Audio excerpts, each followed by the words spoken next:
A União das Casas Espíritas da Zona Norte apresenta O Espiritismo está no ar. Um programa que anuncia, esclarece e consola.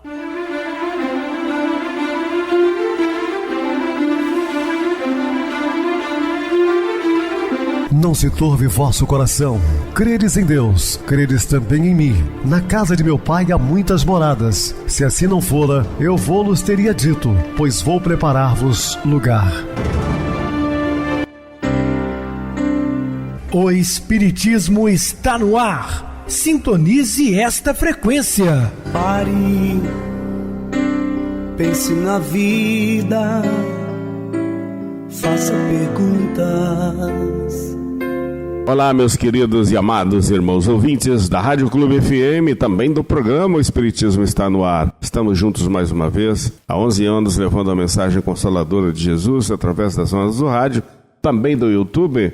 O canal Eu Viver _melhor. Se inscreva, deixa seu like, sua opinião sempre importante para nós. Podem acessar o YouTube, digitar O Espiritismo está no ar, lá encontrarão vários programas, inclusive o do dia, ou baixar no seu Play Store Rádio Clube FM 87,9 JF.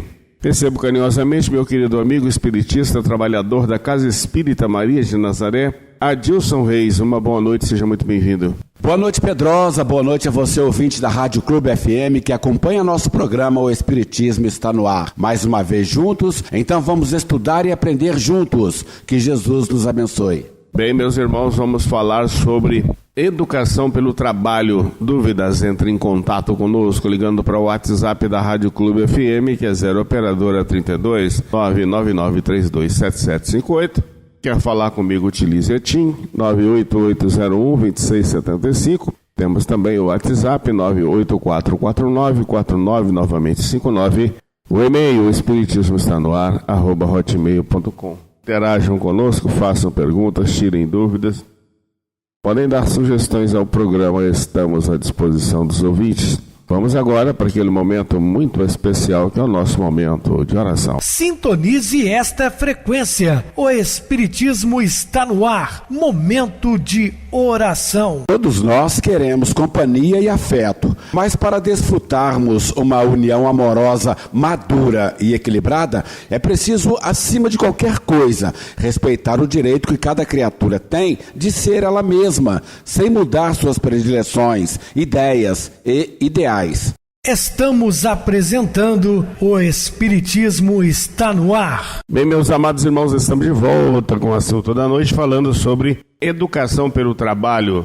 A sociedade tem conquistado patamares de elevação, de evolução do pensamento, graças ao trabalho das gerações transatas, de homens e mulheres que se não conformam em que se encontravam, empenhando-se para modificar a estrutura do seu tempo. Sim, as pessoas procuram desenvolver-se, melhorar suas condições de vida, com isso intelectualizando mais. Importante também desenvolver o lado moral. Uma das características de uma existência saudável apresenta-se quando o indivíduo faz do trabalho o precioso instrumento da sua libertação das mazelas do ódio, contribuindo em favor do desenvolvimento geral, mesmo que a sua signifique uma gota d'água na desolação do areal, inclemente pela ardência do sol. Muito importante quando você está num trabalho que ama, que gosta, que se sente feliz, realizado. Então, não há cansaço, não há esgotamento.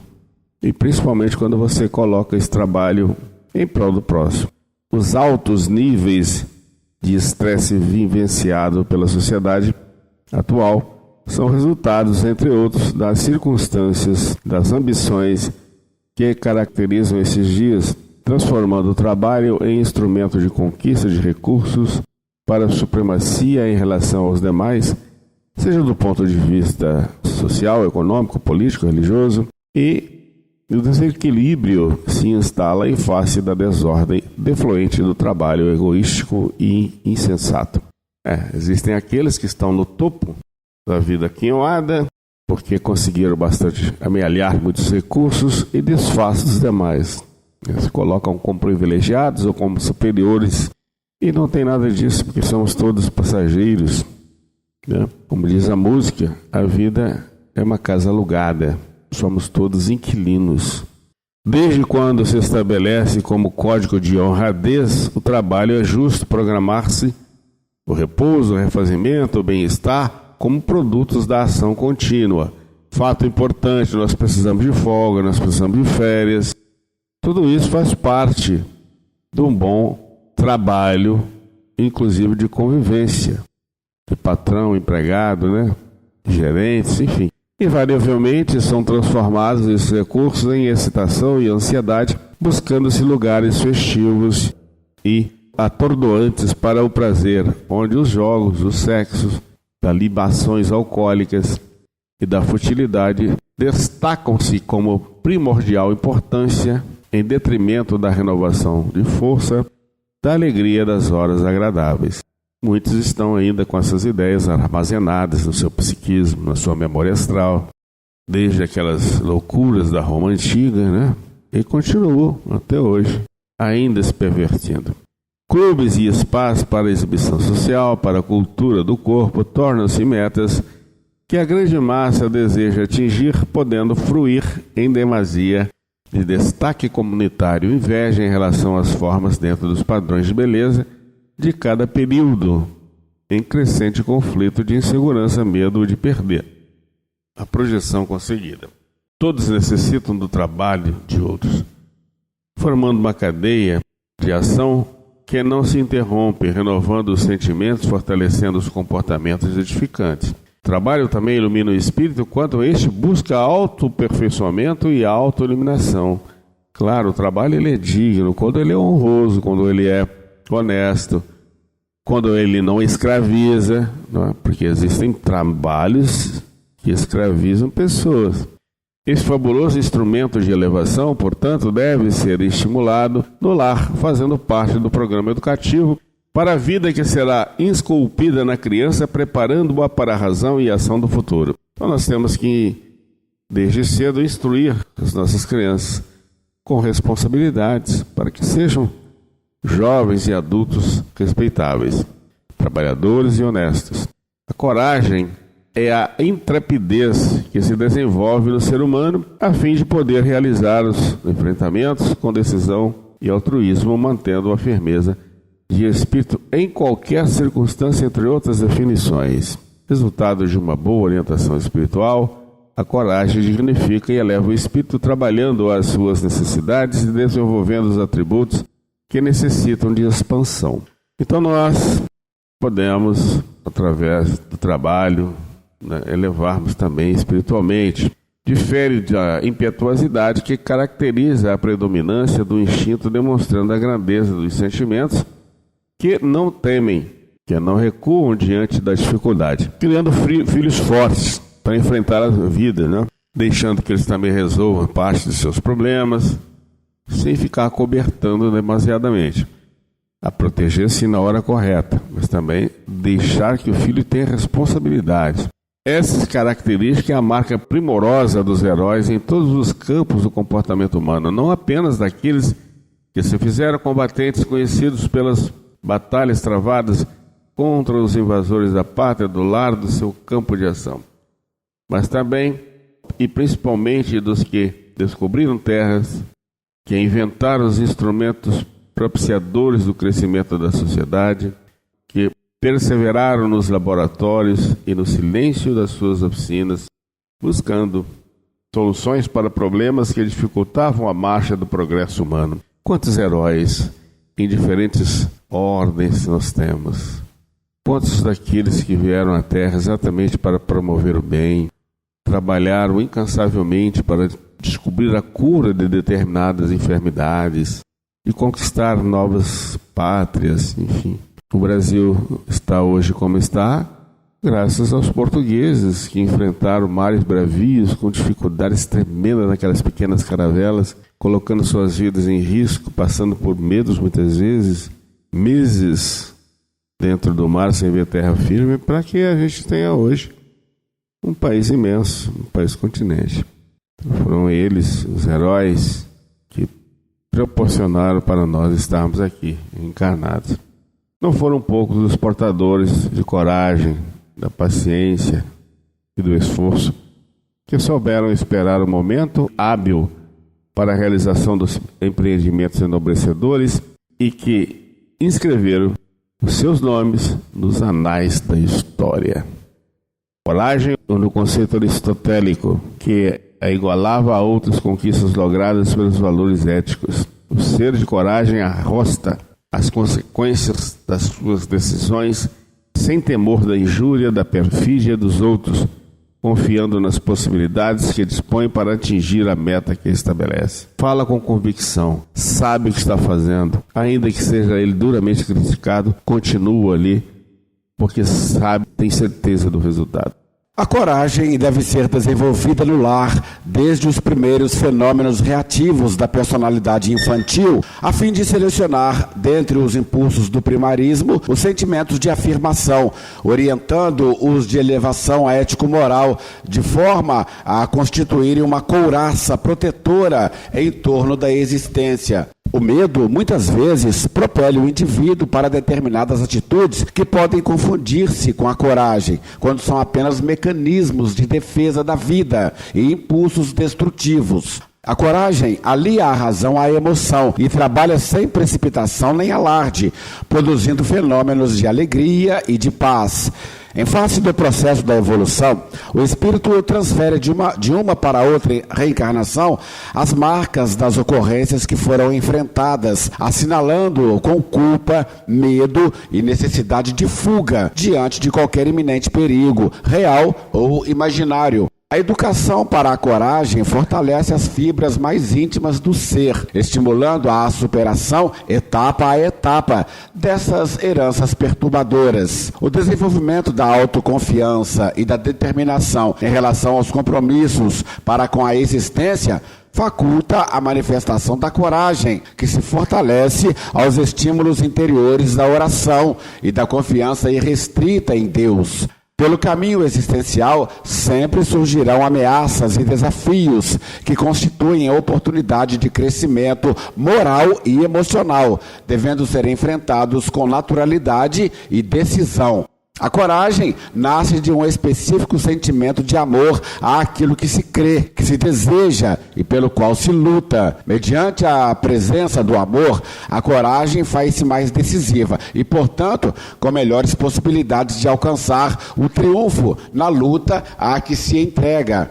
É muito comum, na educação do lar, cuidar-se da prudência, da humildade, da submissão, poupando-se constrangimentos e decepções, amarguras e dissabores. Embora seja uma conduta correta, não se pode prescindir da coragem para manter-se prudente, quando as circunstâncias favorecerem reações precipitadas.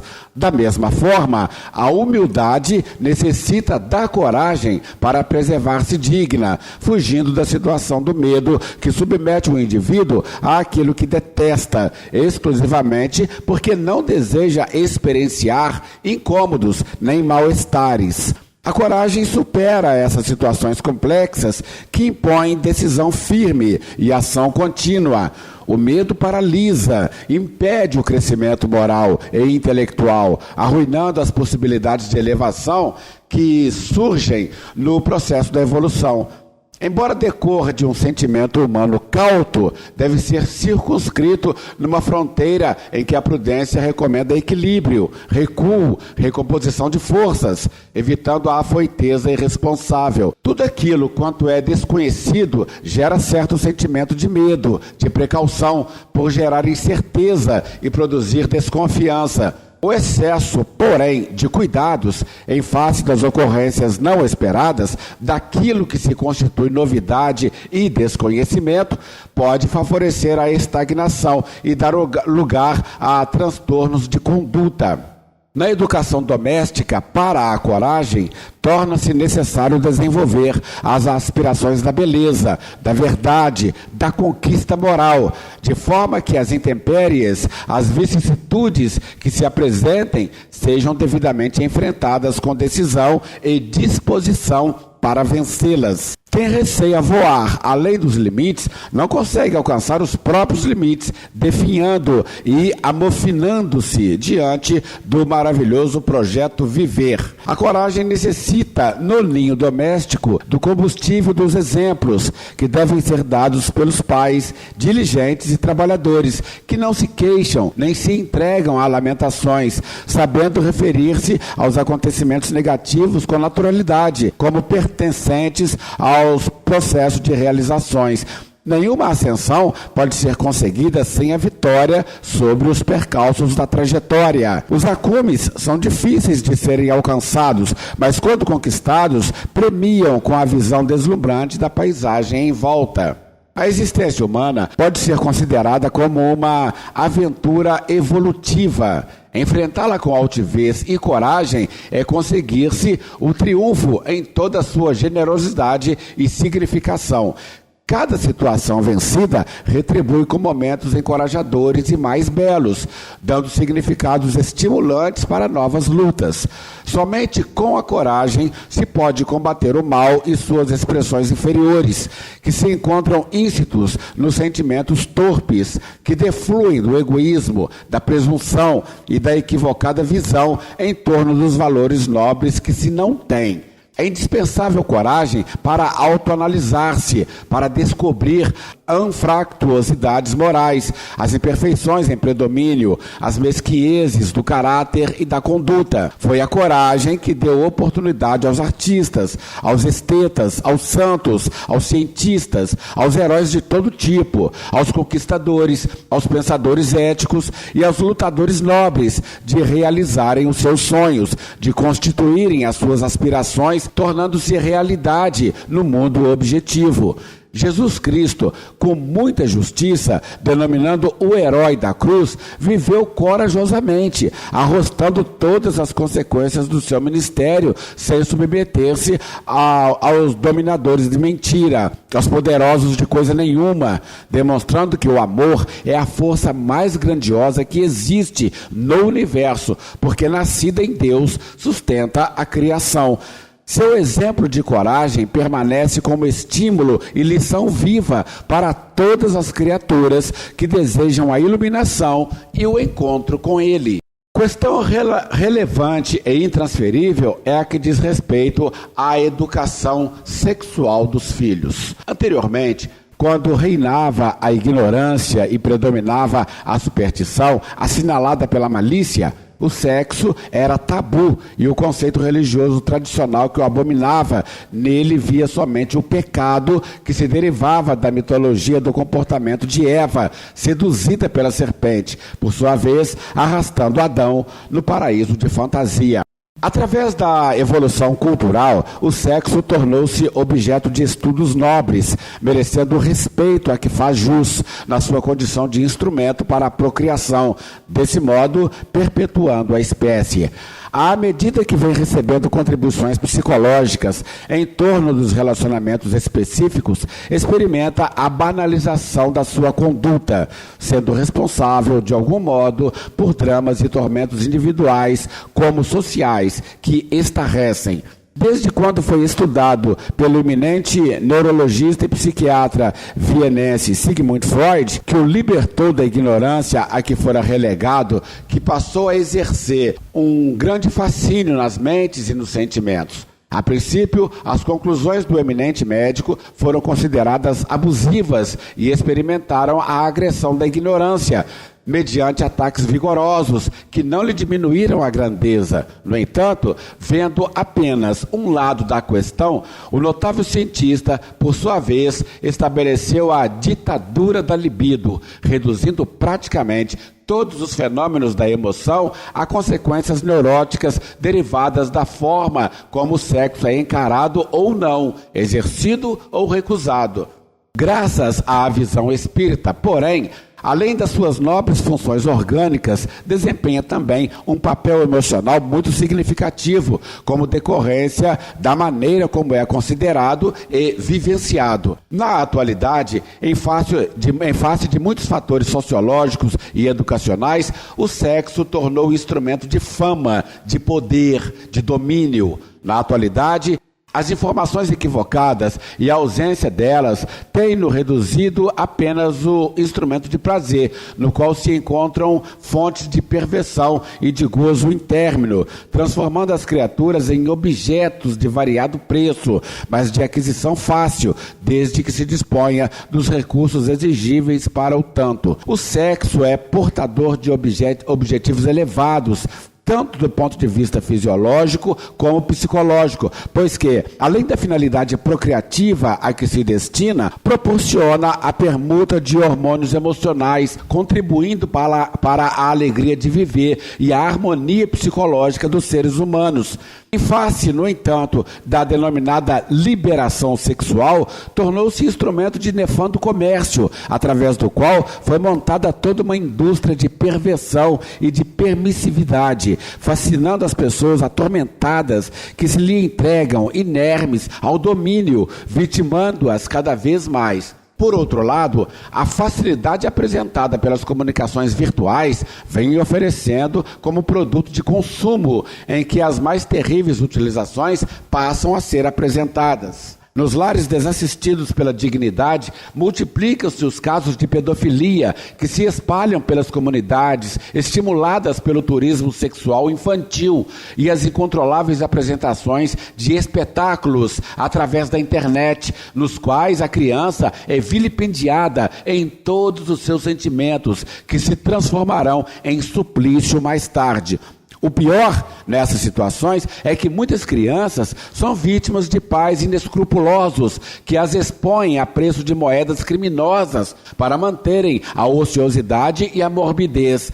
Não é rara a apresentação de crianças em situações reservadas aos adultos, como se os fossem em miniatura, imitando-os e tentando seguir-lhes os passos em caricaturas vergonhosas para o prazer dos adultos infelizes que os têm como filhos. A sua infância é malbaratada por esses indivíduos perversos e doentes espirituais que as viciam e impõem-lhes a morbidez, exibindo-as em atitudes ridículas e nada provocantes que fascinam outros enfermos mentais, sempre à caça de sensações novas e extravagantes.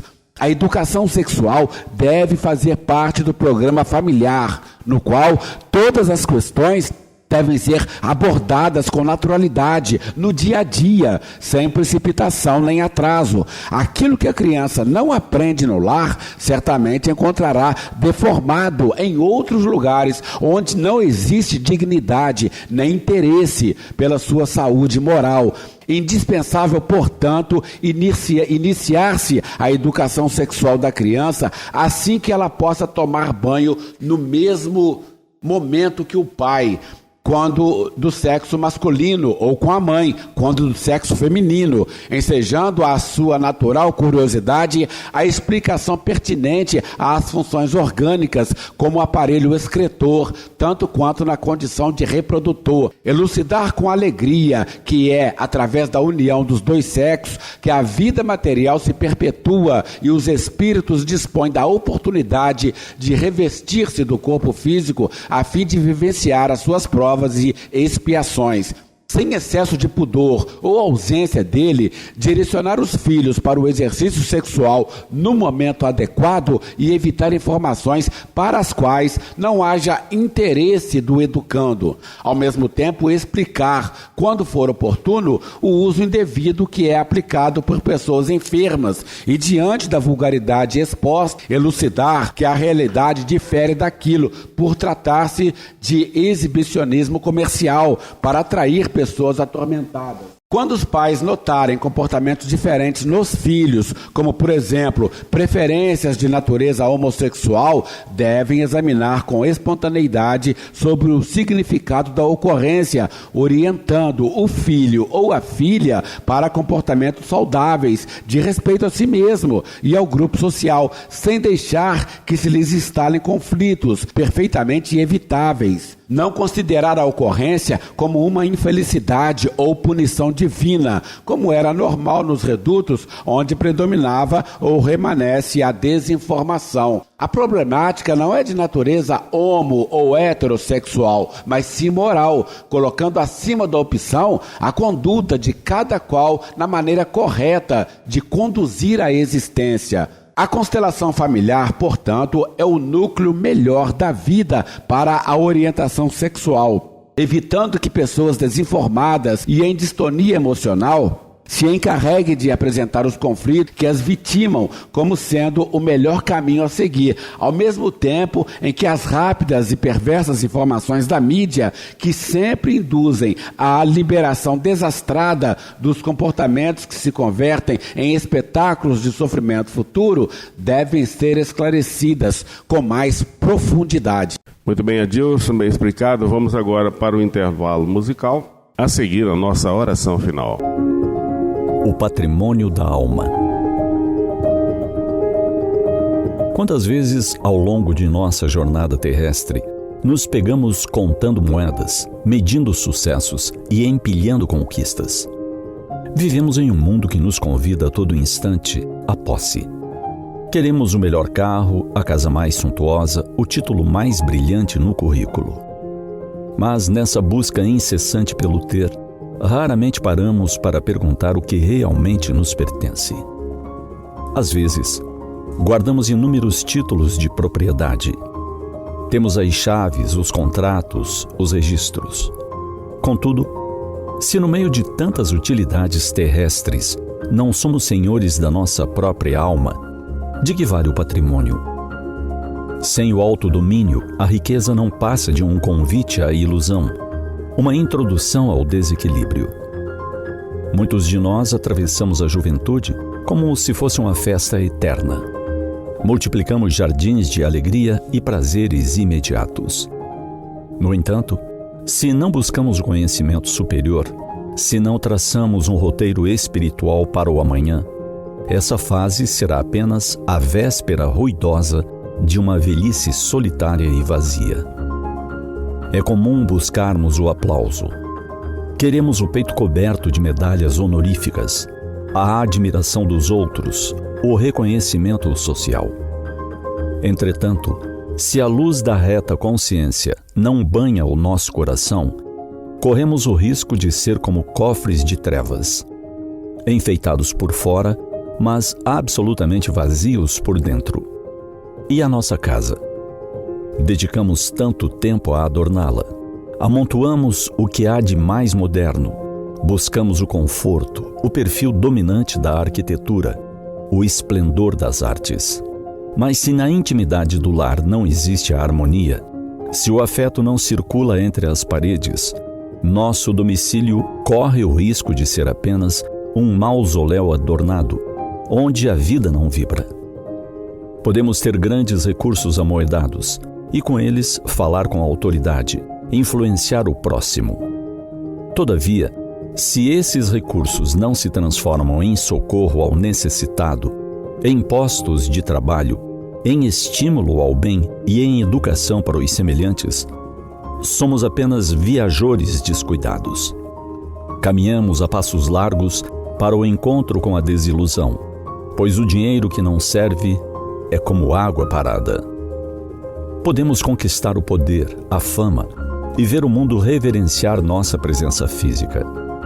Mas se não trouxermos conosco os valores do bem, se não cultivarmos a bondade e a caridade, acabaremos caminhando ao lado dos infelizes, marchando para as ruínas do desencanto espiritual. A proposta da vida não é a miséria, é a prosperidade da alma.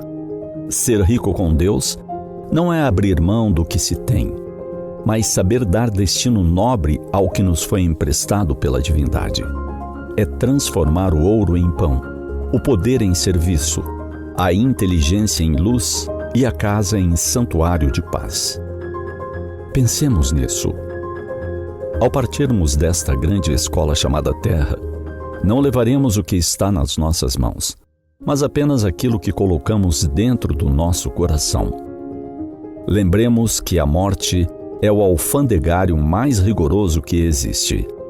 Ela não deixa passar nada que caiba numa mala. Levaremos conosco o que amealhamos como tesouros imperecíveis do Espírito, que definirão nossa entrada e nossa estadia na pátria espiritual. Pensemos nisso.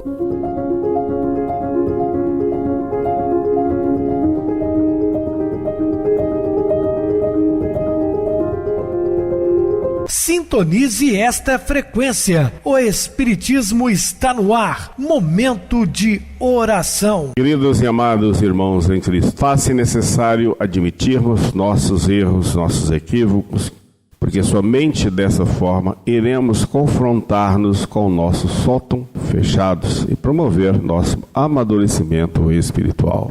Somente reconhecendo os próprios erros é que o homem pode sim amadurecer, tornar-se uma pessoa melhor. Que Deus nos abençoe, nos ampare, hoje e sempre. Meu querido irmão Adilson, suas despedidas. Obrigado, Pedrosa, pela oportunidade de estarmos juntos no programa de hoje. Como eu digo sempre, estaremos dispostos a outras oportunidades, assim Jesus nos permitindo. Obrigado a todos pela companhia. Tenham todos uma boa noite, muita paz, que Jesus nos abençoe. Boa noite para você, Adilson. Muito obrigado pelo apoio aqui no programa. Boa noite também a todos os amados irmãos ouvintes do YouTube, internautas do Brasil e do exterior, nossos irmãos da Zona Norte de Juiz de Fora que nos acompanham com a rádio local 87,9, Rádio Clube FM. Continue ligados ouvindo a nossa próxima atração, o programa Batidão com o DJ Tico. A seguir na voz de Ailton Moreno, o Encontro Central. Boa noite a todos e até amanhã, se Deus quiser.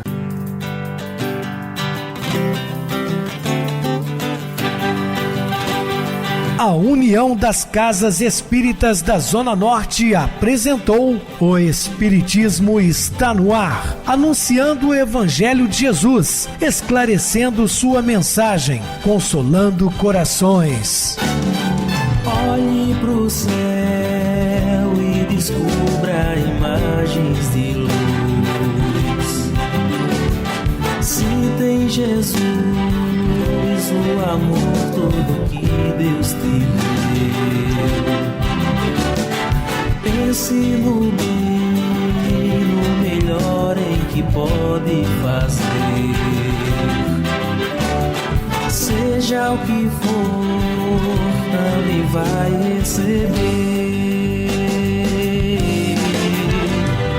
De coração, ajude-me, irmão, a caridade é o caminho do amor. Faça ainda que possa sofrer, pois bênçãos de Deus há de ter. Ame, perdoe e viva melhor a natureza, o céu e o mar. Veja o encanto que a vida nos dá, a chance eterna que temos.